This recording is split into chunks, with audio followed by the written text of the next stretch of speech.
Ravi colours இன்றைய trending பெண்களுக்கான exclusive கலெக்ஷனுடன் kurtis, palazzo pant, Patiala pant, துப்பட்டாக்கள், ஷேப்வேர்கள், நைட்டிகள், பிராண்டட் உள்ளாடைகளும் கிடைக்கும். ரவி கலர்ஸ், நேரு வீதி, ராஜா தியேட்டர் சிக்னல் அருகில், புதுச்சேரி.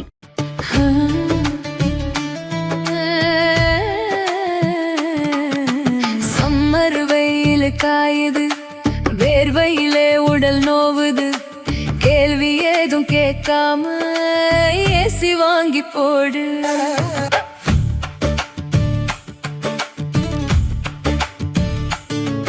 தனம் சேல் சென்டர் இருக்கு, கவலை உனக்கு எதுக்கு? மல்டி பிராண்ட் எல்லாம் சூப்பரான கெட்டப், ஈஸியான இஎம்ஐ, நமக்கு விலையும் ரொம்ப குறைவா இருக்கு. கூலர், ஃப்ரிட்ஜ், வாஷர் எல்லாம் வேற லெவல், கோஸ் பம்ப். தனம் சேல் சென்டர் இருக்கு, சம்மர் டென்ஷன் எதுக்கு? தனம் சேல் சென்டர் இருக்கு, சம்மர் டென்ஷன் எதுக்கு? தனம்ல ஏசி வாங்கி சம்மரை சில் பண்ணுங்க. தனம் சேல் சென்டர், காமராஜ் சாலை, பாண்டிச்சேரி.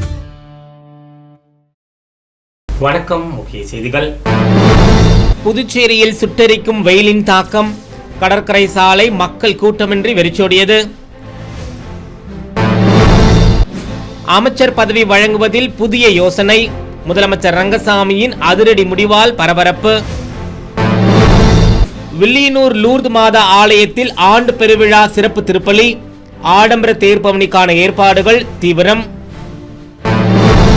புதுச்சேரியில் செயல்படாத சிக்னலால் பாதிப்பு, போக்குவரத்து நெரிசலால் பொதுமக்கள் கடும் அவதி. நம்ம பாண்டிச்சேரிக்கு ரிலையன்ஸ் ஃபேஷன் வேர்ல்ட் வந்தாச்சு. குவாலிட்டியான பிராண்டட் ஆடைகள் கம்மியான விலையில. எங்க தெரியுமா? அண்ணா சாலை ரத்னா தியேட்டர் பக்கத்துல இருக்க நம்ம ரிலையன்ஸ் ஃபேஷன் வேர்ல்ட் தான். இங்க கலெக்ஷன்ஸ் எல்லாமே ட்ரெண்டுக்கு ஏத்த மாதிரி இருக்கு. 1999 ரூபாய்க்கு மேல பர்ச்சேஸ் பண்ற அனைவருக்கும் cello brand kettle, John players duffel bag மற்றும் அமெரிக்கன் டூரிஸ்டர் ட்ராலி பேக் போன்ற பரிசுகளும் இருக்கு. பிராண்டட் ஆடைகள் வாங்க Anna Salai Reliance fashion world வாங்க. Reliance fashion world, Anna Salai Ratna theatre அருகில், புதுச்சேரி. புதுச்சேரியில் சுட்டெரிக்கும் வெயிலின் தாக்கம் காரணமாக ஞாயிற்றுக்கிழமை விடுமுறை தினமாக இருந்தாலும் கடற்கரை சாலை மக்கள் கூட்டமின்றி வெறிச்சோடி காணப்பட்டது. புதுச்சேரியில் சமீப காலமாக சுற்றுலா பயணிகளின் வரத்து அதிகரித்து காணப்படுகிறது. அதேவேளை புதுச்சேரியில் சமீப காலமாக வெயிலின் தாக்கமும் அதிகரித்து வருகிறது. புதுச்சேரிக்கு வரும் சுற்றுலா பயணிகள் காலை வேளை மற்றும் மாலை வேளையில் மட்டுமே வெளியே வந்து செல்கின்றனர். நிலையில் ஞாயிற்றுக்கிழமை விடுமுறை தினம் என்ற போதிலும் காலை வேளையில் பிரசித்தி பெற்ற சுற்றுலா மையமான கடற்கரை சாலை வெறிச்சோடி காணப்பட்டது.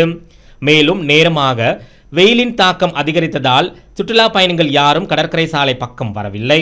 வெயிலின் தாக்கத்தினால் அனல் காற்று வீசுவதால் வெளியூர் வெளிமாநில சுற்றுலா பயணிகள் அனைவரும் அவரவர் விடுதிக்குள்ளேயே முடங்கியுள்ளனர். புதுச்சேரியில் அமைச்சர் பதவி வழங்குவதில் முதலமைச்சர் ரங்கசாமியின் திடீர் முடிவால் கூட்டணி கட்சிகள் இடையே அதிர்ச்சியை ஏற்படுத்தியுள்ளது. புதுச்சேரியில் தேசிய ஜனநாயக கூட்டணியில் கடந்த தேர்தலில் என்ஆர் காங்கிரஸ் கூட்டணியில் 9 தொகுதியில் போட்டியிட்டு 6 தொகுதியில் வென்ற பாரதிய ஜனதா கட்சிக்கு உள்துறை, ஆதிதிராவிட நலத்துறை மற்றும் சபாநாயகர், 3 நியமன சட்டமன்ற உறுப்பினர்கள், 1 மாநிலங்களவை உறுப்பினர் என மொத்தம் 7 பெரிய பதவிகளை முதலமைச்சர் ரங்கசாமி வழங்கினார். அந்த தேர்தலில் 10 தொகுதியில் வெற்றி பெற்ற என்ஆர் காங்கிரசுக்கு முதலமைச்சர், 3 அமைச்சர், துணை சபாநாயகர், அரசு கொறடா, டெல்லி மேலிட பிரதிநிதி என வெறும் 7 பதவிகள் மட்டுமே கிடைத்தது. இந்நிலையில் விரைவில் வெளியாக உள்ள தேர்தல் முடிவுகளில் தான் எதிர்பார்க்கும் அளவிற்கு பாரதிய ஜனதா கட்சி வெற்றி பெற்றால் அமைச்சர் பதவி உள்ளிட்ட பதவிகள் வழங்கப்படும் என்றும், குறைவான தொகுதிகளில் வெற்றி பெற்றால் அதற்கேற்ப பதவிகளை ஒதுக்கலாம் என முதலமைச்சர் ரங்கசாமி முடிவு செய்துள்ளதாக தெரிகிறது. முதலமைச்சர் ரங்கசாமி இந்த முடிவு பாரதிய ஜனதா கட்சிக்கு பெரும் அதிர்ச்சியை ஏற்படுத்தியுள்ளது குறிப்பிடத்தக்கது. வில்லியனூர் மாதா ஆலயத்தில் ஆடம்பர தேர்பவனியை முன்னிட்டு நடைபெற்ற சிறப்பு திருப்பலியில் திரளான கிறிஸ்தவர்கள் கலந்து கொண்டு பிரார்த்தனை செய்தனர்.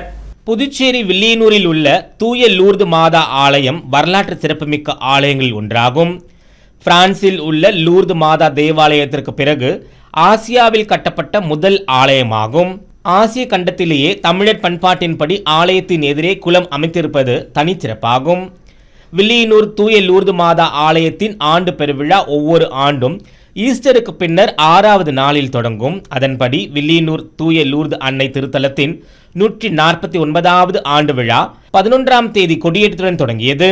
தொடர்ந்து விழா வரும் திங்கட்கிழமை வரை நடைபெற உள்ளது. திருவிழா நவ நாட்களில் 9 நாளும் தினமும் காலை மற்றும் மாலை திருப்பள்ளி, மறையுறை மற்றும் சிறிய தேர்பவனி நடைபெற்று வருகிறது. ஞாயிற்றுக்கிழமை காலை 7:30 மணிக்கு புதுவை கடலூர் உயர் மறை மாவட்ட பேராயர் பிரான்சிஸ் கலிஸ்ட் தலைமையில் ஆண்டு பெருவிழா திருப்பலி நடைபெற்றது.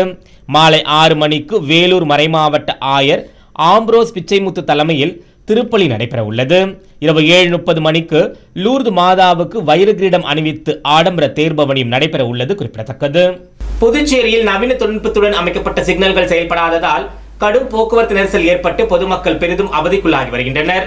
புதுச்சேரியில் ஸ்மார்ட் சிட்டி திட்டம் மற்றும் வருவாய்த்துறை இணைந்து 99 கோடி ரூபாய் மதிப்பில் கிழக்கு கடற்கரை சாலையில் ஒருங்கிணைந்த கட்டுப்பாடு மற்றும் கட்டளை மையத்தை அமைத்துள்ளது. இந்த மையத்தின் மூலம் நகரின் 180 முக்கிய இடங்களில் 480 அதிநவீன சிசிடிவி கேமராக்கள் பொருத்தப்பட்டு ஒட்டுமொத்த நகரமும் கண்காணிப்பு வளையத்திற்குள் கொண்டு வரப்பட்டது. சட்டசபை தேர்தலின் போது இந்த கண்காணிப்பு பணி பெரும் உதவியாக இருந்தது. திட்டத்தின் ஒரு பகுதியாக 28 முக்கிய சந்திப்புகளில் நவீன சிக்னல்கள் அமைக்கப்பட்டுள்ளது. சாலையில் உள்ள வாகனங்களின் எண்ணிக்கையை சென்சார் மூலம் கண்டறிந்து அதற்கேற்ப சிக்னல் நேரத்தை இதுவாகவே மாற்றியமைக்கும். வாகனங்கள் குறைவாக இருக்கும் போது 1 நிமிடம் வரையிலும், வாகனங்கள் அதிகமாக இருக்கும் போது 2.5 நிமிடங்கள் வரையிலும் சிக்னல் நேரம் தானாகவே மாறும். ஹெல்மெட் அணியாதது, சீட் பெல்ட் அணியாதது, அதிவேகம் மற்றும் சிக்னல் எல்லைக்கோட்டை தாண்டுதல் போன்ற விதிமீறல்களை கண்டறிந்து தானாகவே அபராதம் விதிக்கும் வசதி கொண்டது. புதிய சிக்னல் கம்பங்கள் நடப்பட்டு ஓராண்டு ஆகியும் பழைய சிக்னல்களை இன்னும் பயன்பாட்டில் உள்ளன. பழைய சிக்னல்களை அகற்றிவிட்டு புதிய தொழில்நுட்பத்திற்கு மாறும்படி கட்டுப்பாட்டு மையம் அறிவுறுத்தியும் இன்னும் முழுமையான செயல்பாட்டிற்கு வரவில்லை. தற்போது வரை சோதனை ஓட்டம் என்ற பெயரிலே இந்த திட்டம் முடங்கி கிடக்கிறது. புதிய சிக்னல்கள் செயல்படாததால் போக்குவரத்து காவல்துறையினர் பழைய முறையிலே போக்குவரத்தை கையாள வேண்டியுள்ளது. இதனால் பீக் அவர் நேரங்களில் நகரின் முக்கிய சந்திப்புகளில் வாகனங்கள் நீண்ட வரிசையில் காத்து நிற்கும் அவலம் தொடர்ந்து நடைபெற்று வருகிறது. மேலும் பல இடங்களில் சிக்னல்கள் இயங்காததால் வாகனங்கள் தாறுமாறாக செல்கின்றன. இதனால் விபத்துகளும் அதிகரித்து வருவது குறிப்பிடத்தக்கது. புதுச்சேரி பூமியான்பேட்டை பகுதியில் கஞ்சா விற்பனையில் ஈடுபட்ட இளைஞர்களை காவல்துறையினர் கைது செய்து அவர்களிடமிருந்த பொருட்களை பறிமுதல் செய்தனர். புதுச்சேரி பூமியான்பேட்டை பகுதியில் கஞ்சா விற்பனை செய்து வருவதாக ரெட்டியார்பாளையம் காவல்துறையினருக்கு தகவல் வந்தது. அதன் பெயரில் உதவி ஆய்வாளர் ரவிவர்மன் மற்றும் காவல்துறையினர் சம்பவ இடத்திற்கு விரைந்து சென்றனர். பூமியான்பேட்டை பொது கழிப்பிடம் அருகே சந்தேகிக்கும்படி நின்று கொண்டிருந்த இருவர் காவல்துறையினரை பார்த்ததும் தப்பியோட முயன்றனர். அவர்களை காவல்துறையினர் மடக்கி பிடித்து சோதனை செய்த போது 10 சிறிய பொட்டலங்களில் கஞ்சா வைத்திருந்து தெரிய வந்தது. விசாரணையில் அவர்கள் பூமியான்பேட்டை உழந்தை கீரப்பாளையத்தைச் சேர்ந்த வருணா முத்து மகன் வாசு என்பதும் ஜவஹர் நகரை சேர்ந்த சுரேஷ் மகன் சுனில்குமார் என்பதும் தெரிய வந்தது. இதையடுத்து அவர்களிடமிருந்த 88 கிராம் கஞ்சா மற்றும் ஒரு கருப்பு நிற ஐபோன் ஆகியவற்றை காவல்துறையினர் பறிமுதல் செய்தனர். அவர்கள் மீது வழக்கு பதிந்து நீதிமன்றத்தில் ஆஜர்படுத்தி சிறையில் அடைக்கப்பட்டனர். புதுச்சேரி மத்திய பல்கலைக்கழகத்தில் நடைபெற்ற தேசிய அளவிலான போட்டி தொழில்நுட்ப கண்காட்சியில் நாடு முழுவதும் இருந்து ஏராளமான கல்வியாளர்கள் கலந்து கொண்டனர். புதுச்சேரி மத்திய பல்கலைக்கழகத்தின் பசுமை ஆற்றல் தொழில்நுட்பத்துறை சார்பில் யுனெஸ்கோ நற்பண்பு தூதர் மறைந்த மதன்ஜித் சிங் 102வது பிறந்த நாளையொட்டி தேசிய அளவிலான போட்டி தொழில்நுட்ப கண்காட்சி நடைபெற்றது. பல்கலைக்கழகத்தின் கலாச்சாரத்துறை இயக்குநர் நடராஜன் தலைமை வகித்தார். பேராசிரியர் அருண் பிரசாத் வரவேற்றார். மதன்ஜித் சிங் அறக்கட்டளை நிர்வாகி பிரான்சிஸ் மார்க்கெட் கலந்து கொண்டு சிறப்புரையாற்றினார். பேராசிரியர்கள் ஜாபா அலி, பிரசாந்த் ஆகியோர் வாழ்த்து பேசினர். இதில் நாடு முழுவதும் இருந்து 70க்கும் மேற்பட்ட கண்காட்சிகள், 200க்கும் மேற்பட்ட கல்வியாளர்கள், தொழில் முனைவோர் பங்கேற்பாளர்களாக கலந்து கொண்டனர். 12 தலைப்புகளில் நிலைத்த தொழில்நுட்பங்கள் குறித்து கட்டுரைகளை சமர்ப்பித்தனர். பத்திரிகை துறையில் முடிசூடா மன்னராக திகழ்ந்த பத்மஸ்ரீ டாக்டர் சிவந்தி ஆதித்தனாரின் 13ஆம் ஆண்டு நினைவு தினத்தை முன்னிட்டு அவரது திருவுருவப்படத்திற்கு மலர் தூவி அஞ்சலி செலுத்தப்பட்டது. பத்திரிகை உலகில் வியக்கத்தக்க சாதனைகள் படைத்த பத்மஸ்ரீ டாக்டர் சிவந்தி ஆதித்தனாரின் 13ஆம் ஆண்டு நினைவு தினம் தமிழகம் மற்றும் புதுச்சேரியில் அனுசரிக்கப்பட்டது. நிலையில் புதுச்சேரியில் உள்ள தினத்தந்தி மற்றும் மாலைமலர் அலுவலகத்தில் அவரது திருவுருவப்படம் மலர்களால் அலங்கரித்து வைக்கப்பட்டிருந்தது. அலங்கரித்து வைக்கப்பட்டிருந்த அவரது திருவுருவப்படத்திற்கு தினத்தந்தியின் புதுச்சேரி அலுவலக மேலாளர் வேல்முருகன், மாலைமலர் மேலாளர் செல்வமுருகன், அலோஎஃப்எம் மேலாளர் ரத்தன் திருமலை ஆகியோர் மலர் தூவி மரியாதை செலுத்தினர். தினத்தந்தி, மாலைமலர், அலோ எஃப்எம் மற்றும் ஏஎம்என் தொலைக்காட்சியில் பணிபுரியும் ஊழியர்கள் அனைவரும் பத்மஸ்ரீ டாக்டர் ப. சிவந்தி ஆதித்தனாரின் திருவுருவப்படத்திற்கு மலர் தூவி அஞ்சலி செலுத்தினர். பத்மஸ்ரீ டாக்டர் ப. சிவந்தி ஆதித்தனாரின் கல்வி, பத்திரிகை, விளையாட்டு, ஆன்மீகம் மற்றும் சமூக சேவைகளை போற்றும் வகையில் அவரின் 13ஆம் ஆண்டின் நினைவு தினத்தில் அனைத்து ஊழியர்களும் 1 நிமிட மௌன அஞ்சலி செலுத்தினார்கள்.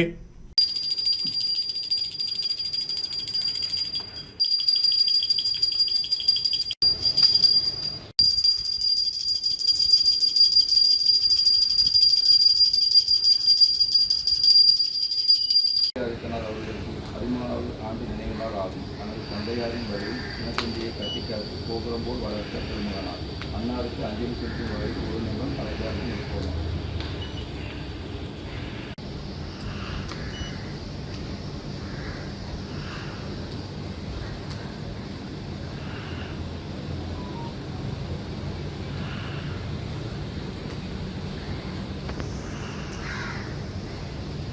பெண்களுக்கு அதிகாரம் கிடைக்க முயற்சி எடுக்கப்படும் என பிரதமர் நரேந்திர மோடி நாட்டு மக்களுக்கு ஆற்றிய உரையை பெரும் ஆரவாரத்துடன் புதுச்சேரியில் பாரதிய ஜனதா கட்சியினர் வரவேற்றனர்.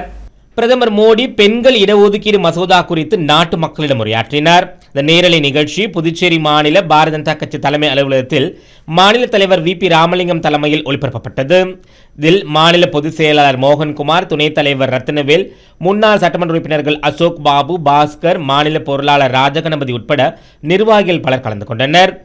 பிரதமர் மோடி தனது உரையில் பெண்கள் ஒதுக்கீடு சட்டம் அனைத்து மாநிலங்களுக்கும் நன்மை பயக்கும் என்றும் டெலிமினேஷன் மூலம் எந்த மாநிலத்திற்கும் பாதிப்பு ஏற்படாது என்றும் தெளிவுபடுத்தினார். மேலும் பெண்களுக்கு அதிகாரம் முழுமையாக கிடைக்கும் வரை முயற்சி தொடரும் என அவர் உறுதியளித்தார். அப்போது புதுச்சேரி பாரதிய ஜனதா கட்சி நிர்வாகிகள் ஆரவாரம் செய்து வரவேற்றனர். தொடர்ந்து அவசியமான முடிவுகளை தாமதப்படுத்தியதால் நாட்டின் வளர்ச்சி பாதிக்கப்பட்டுள்ளதாகவும் நாட்டின் முன்னேற்றத்திற்கான சீர்திருத்தங்களை முன்னெடுக்க அரசு உறுதியாக செயல்படும் என்றும் பிரதமர் மோடி கூறினார். காரைக்காலில் இந்திய கடலோர காவல் படையின் 50வது ஆண்டை முன்னிட்டு நடைபெற்ற மராத்தான் போட்டியில் ஏராளமான மாணவ மாணவிகள் கலந்து கொண்டனர். இந்திய கடலோர காவல் படையின் 50வது ஆண்டை முன்னிட்டு காரைக்கால் மாவட்டத்தில் உள்ள இந்திய கடலோர காவல் படை சார்பில் 3 நிலையாக 21, 10, 5 கிலோமீட்டர் தூரம் என மராத்தான் போட்டி நடைபெற்றது. இந்த போட்டியினை இந்திய கடலோர காவல் படை அதிகாரிகள் கொடியசைத்து துவக்கி வைத்தனர். இந்த மராத்தான் போட்டியில் பள்ளி மற்றும் கல்லூரி மாணவர்கள் உட்பட ஆண்கள், பெண்கள் என 500க்கும் மேற்பட்டோர் கலந்து கொண்டனர். முன்னதாக போட்டியில் கலந்து கொண்டவர்களிடையே இந்திய கடலோர காவல் படையின் பணிகள் மற்றும் சாதனைகள் குறித்து எடுத்துரைத்தனர்.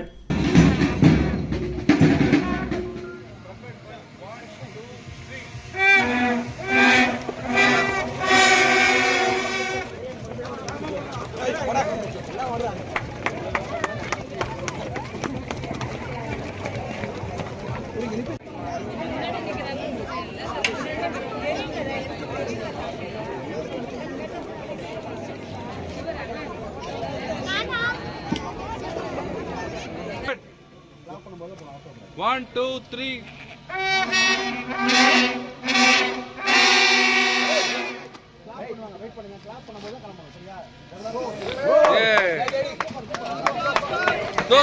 Slow. Hey.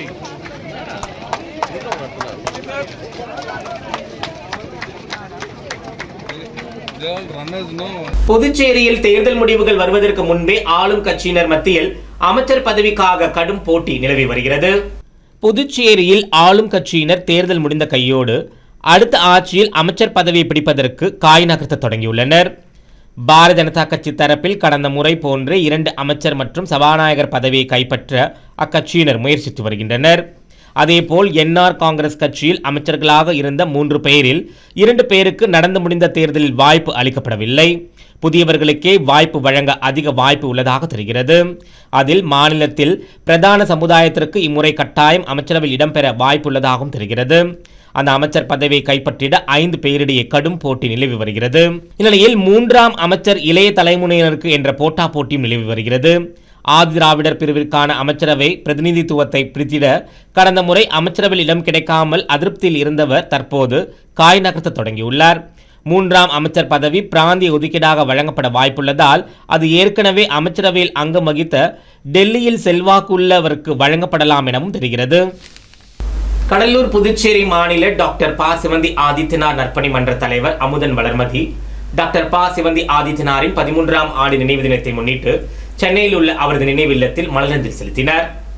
பத்மஸ்ரீ டாக்டர் ப. சிவந்தி ஆதித்தனாரின் 13ஆம் ஆண்டு நினைவு தினத்தை முன்னிட்டு கடலூர் புதுச்சேரி மாநில டாக்டர் ப. சிவந்தி ஆதித்தனார் நற்பணி மன்ற தலைவர் அமுதன் வளர்மதி சென்னை போயஸ் கார்டனில் உள்ள டாக்டர் ப. சிவந்தி ஆதித்தனார் நினைவு இல்லத்தில் அன்னாருக்கு மலரஞ்சலி செலுத்தினார். முன்னதாக புதுச்சேரியில் ரெயின்போ நகர் பகுதியில் உள்ள வானவில் ஆட்டோ ஸ்டாண்டில் உள்ள ஆட்டோ ஓட்டுநர்களுக்கு சீருடைகள் வழங்கிய அவர் பத்மஸ்ரீ டாக்டர் ப. சிவந்தி ஆதித்தனாரின் 13ஆம் ஆண்டு நினைவு தினத்தை முன்னிட்டு சென்னையில் உள்ள அவரது நினைவில்லத்தில் நேரில் சென்று மரியாதை செலுத்தினார். அடுத்து வருவது புதுவையில் தங்கம் மற்றும் வெள்ளி விலை நிலவரம். இன்றைய தங்கம் வெள்ளி விலை விவரம். புதுவையில் இன்றைய தங்கம் வெள்ளி விலை விவரம் வழங்குபவர்கள் முத்து கோல்ட் ஹவுஸ் பாண்டிச்சேரி. தங்கம் 1 கிராம் 14,280 ரூபாய். இன்றைய தங்கம் வெள்ளி விலை விவரம். வெள்ளி 10 கிராம் 2,770 ரூபாய். இத்துடன் ஏஎம்என் செய்தி நிறைவடைந்தன. வணக்கம். ஏஎம்என் டிவி செய்திகளை யூடியூபில் உடனுக்குடன் காண ஏஎம்என் டிவி பாண்டிச்சேரி சேனலை சப்ஸ்கிரைப் செய்யுங்கள். பெல் பட்டனை மறக்காமல் கிளிக் செய்யுங்கள்.